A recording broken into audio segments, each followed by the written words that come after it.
Vamos falar sobre títulos executivos, responsabilidade patrimonial na execução, fraude contra credores e fraude à execução? Então acompanhe essa videoaula até o final, porque eu vou apresentar de forma breve e de forma objetiva todos esses temas. Olá, seja bem-vindo ao meu canal. E se as minhas videoaulas estão de alguma forma te ajudando a recapitular a matéria, já deixa um like aqui se você gosta dos meus conteúdos, faça sua inscrição. A maior parte das pessoas que chegam até os meus vídeos e não assistem não estão inscritas, aliás. Então é uma forma aí de você me recompensar, né, por esse tempo que eu estou usando para poder produzir esse conteúdo para você. E a nossa aula de hoje, né, nós vamos seguir falando alguns aspectos importantes do processo de execução. O nosso autor de referência é o mesmo da aula anterior, professor Alexandre Freitas Câmara. Vou colocar o link para se você quiser fazer esse investimento aí adquirindo a obra dele. Então, o curso de processo civil do professor Alexandre Freitas Câmara, link aqui embaixo para vocês. Então, o que a gente tem que falar a princípio sobre o título executivo, né? O título executivo, ele é um elemento indispensável para a existência, né, da execução, do processo de execução autônomo ou mesmo do cumprimento de sentença. Eu falo sempre, o título executivo é um documento. Na verdade, o título executivo ele não é o documento em si, né? O documento ele é simplesmente o suporte. Aonde aquele título executivo está inserido, porque o título executivo é o que o documento representa, né? É o que está sendo ali representado. Ou seja, uma obrigação que, uma vez que ela não tiver sido cumprida, né, cabe ou o processo de execução autônoma ou o cumprimento de sentença. E aí o título executivo ele deve conter quem é o credor, quem é o devedor, qual é o bem que eu quero obter por meio da execução, ok? Qual que é o objeto da execução, etc. Vale lembrar que só a lei pode criar título executivo, ok?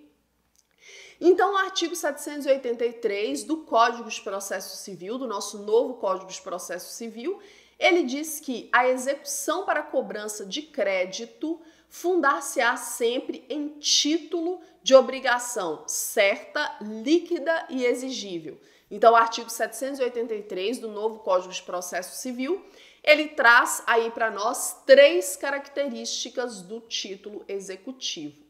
Quando a gente fala que o título executivo ele tem que ser certo, né, a obrigação referente ao título executivo tem que ser certa, significa dizer que o juiz, né, quando ele vai julgar o processo, diante da existência de uma obrigação, ele precisa ter a certeza de que essa obrigação existe. Ele precisa saber quem que é o credor, quem que é o devedor, em que consiste a obrigação.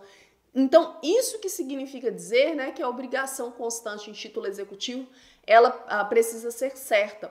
Ela tem que proporcionar ao magistrado, né, a certeza de que essa obrigação existe, né, e quem são as partes referentes à obrigação e a partir de quando, né, ela deveria ter sido cumprida.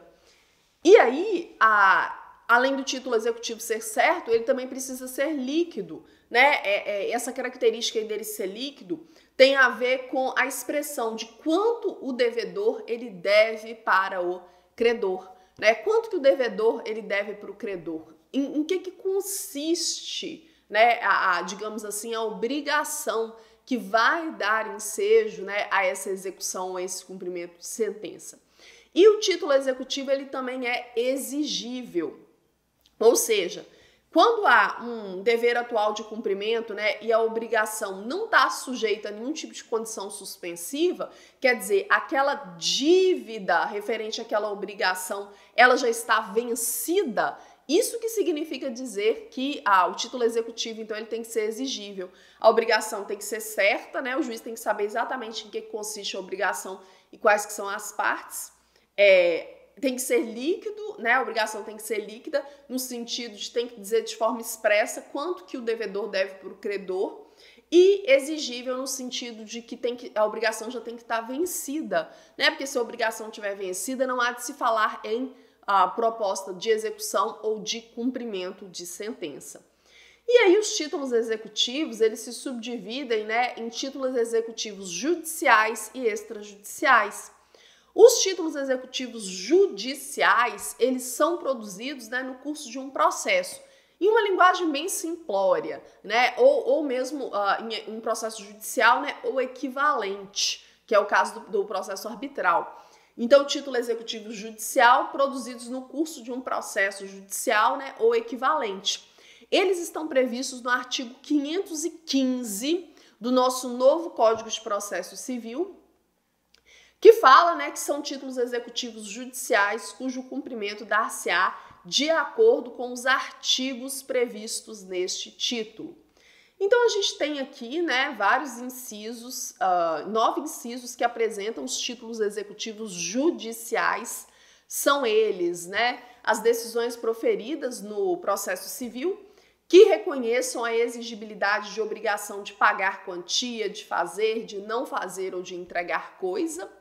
Decisão homologatória de autocomposição judicial. Então, quando em um processo, né, é feito um acordo por meio da conciliação ou da mediação, a decisão do juiz que homologa esse acordo é um título executivo judicial, ok? A decisão homologatória de autocomposição extrajudicial de qualquer natureza.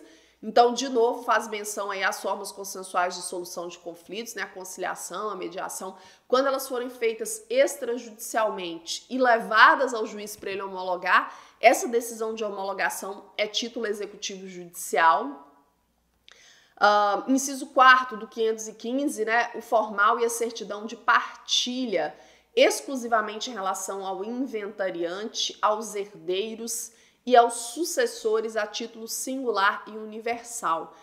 Aqui está falando da decisão do juiz, né, em um processo de inventário que estabelece lá, né, qual quinhão que cabe a cada herdeiro, né? Então, formal e a certidão de partilha são títulos executivos judiciais também.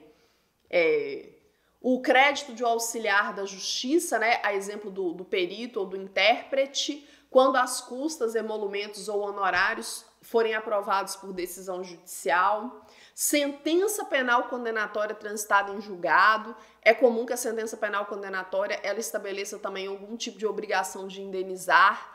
Então, a sentença penal condenatória, uma vez que ela não cabe mais nenhum recurso, ela é título executivo judicial. A sentença arbitral. E aí a arbitragem, ela é uma forma de jurisdição privada, né? Só que a decisão do árbitro, ela equivale a uma decisão judicial, né? Por isso que a sentença arbitral, ela é título executivo judicial. Sentença estrangeira, homologada pelo STJ, né? A sentença estrangeira, para ela ter validade aqui no Brasil, ela precisa passar por essa homologação perante o STJ. E também a decisão interlocutória estrangeira, né, após a concessão do exequatur, a carta rogatória pelo STJ também. Então, esses são os títulos executivos judiciais. Mas ainda existem os títulos executivos extrajudiciais, né, que são aqueles títulos executivos produzidos fora do Poder Judiciário. Os títulos executivos judiciais, né, eles estão previstos no 515, foram esses que nós acabamos de falar, e os extrajudiciais, que são esses que nós vamos falar agora, estão no artigo 784 do novo Código de Processo Civil.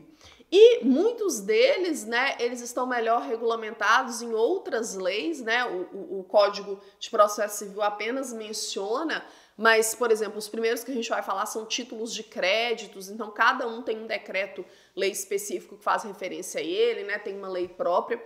Então, o 784 do novo CPC, ele apresenta o rol dos títulos executivos extrajudiciais, mas a gente tem leis específicas que falam de cada um deles. Então, quais que são títulos executivos extrajudiciais? O inciso 1º fala da letra de câmbio, a nota promissória, duplicata, debênture e cheque, né? Como eu falei, são institutos lá do direito empresarial, título de crédito, os títulos de crédito têm legislação própria para eles.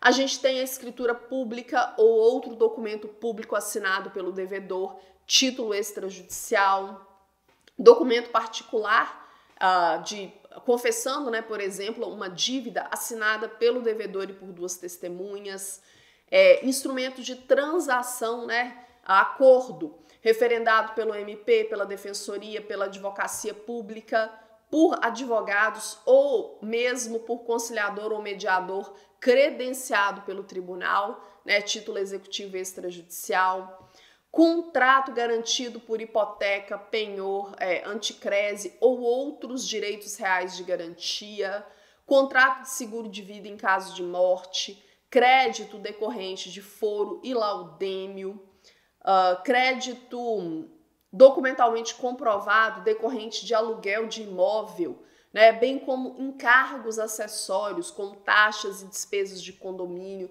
também são considerados títulos extrajudiciais, conforme o artigo 784, certidão de dívida ativa da Fazenda Pública dos entes da Federação, ok? O inciso 10º traz o crédito referente às contribuições ordinárias ou extraordinárias de condomínio edilício, né?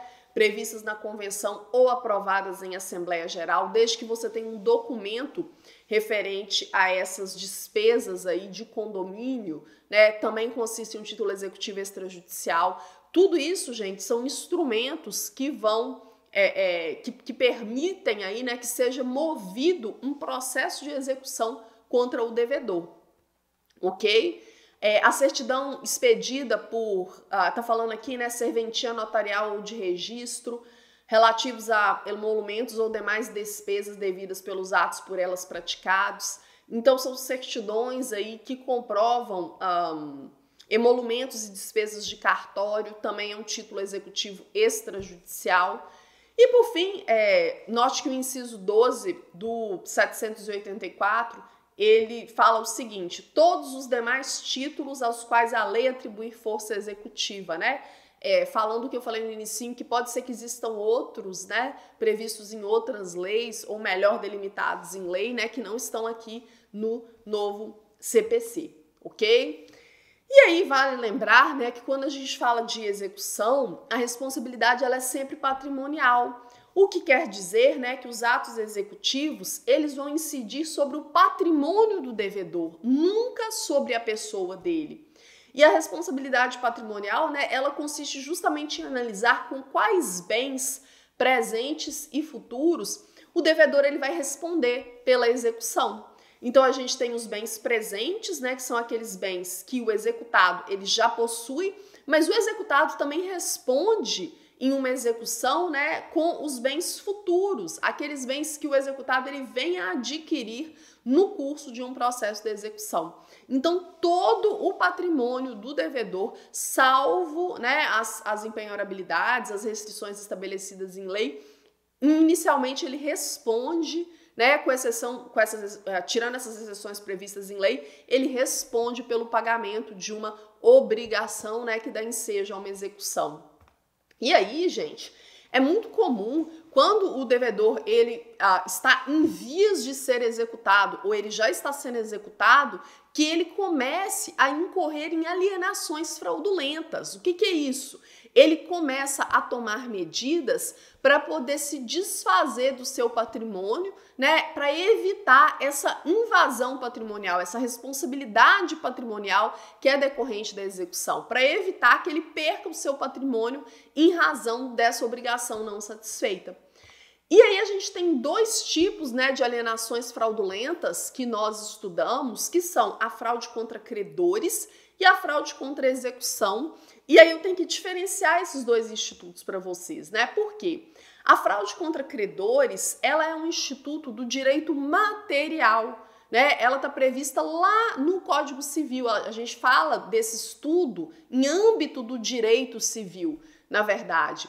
E aí a fraude contra credores, ela consiste em um vício do negócio jurídico, né? Para você reconhecer a fraude contra credores, é necessário uma ação própria para isso, que é a chamada ação pauliana. Então, para que um credor ele comprove, né, a existência de uma fraude contra credores, ele tem que propor a ação cabível chamada ação pauliana. E o interessante sobre a fraude contra credores é que ainda não existe um processo de execução em curso, né? O devedor ele começa a se desfazer do seu patrimônio, a passar o seu patrimônio para terceiros, mas não tem um processo em curso, né? Justamente por isso que é necessário que exista uma ação própria para o seu reconhecimento.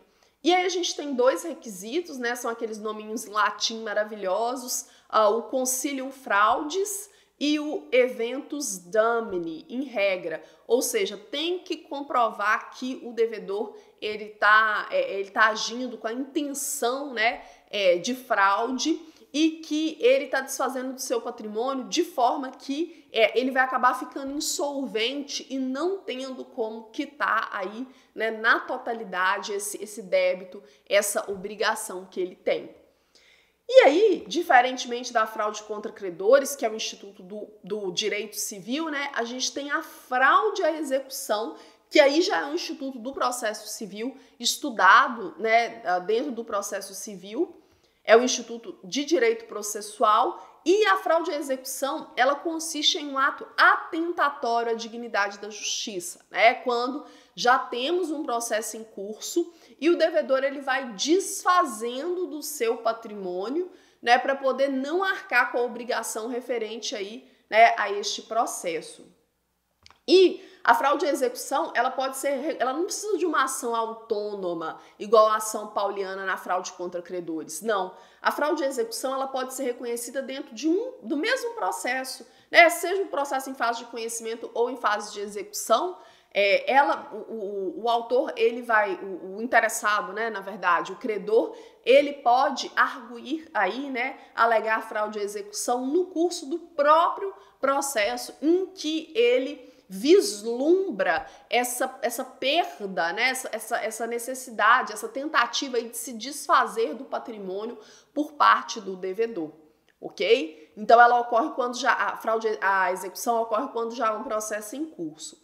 E aí não precisa, né, de demonstrar a concilium fraudis, não é necessário provar que o devedor está agindo de forma fraudulenta, porque, ora, se tem um processo de execução contra ele, ou se tem um processo, mesmo que não seja de execução, um processo de conhecimento, mas que de alguma forma vai reconhecer que ele deve e ele está se desfazendo do patrimônio dele, né?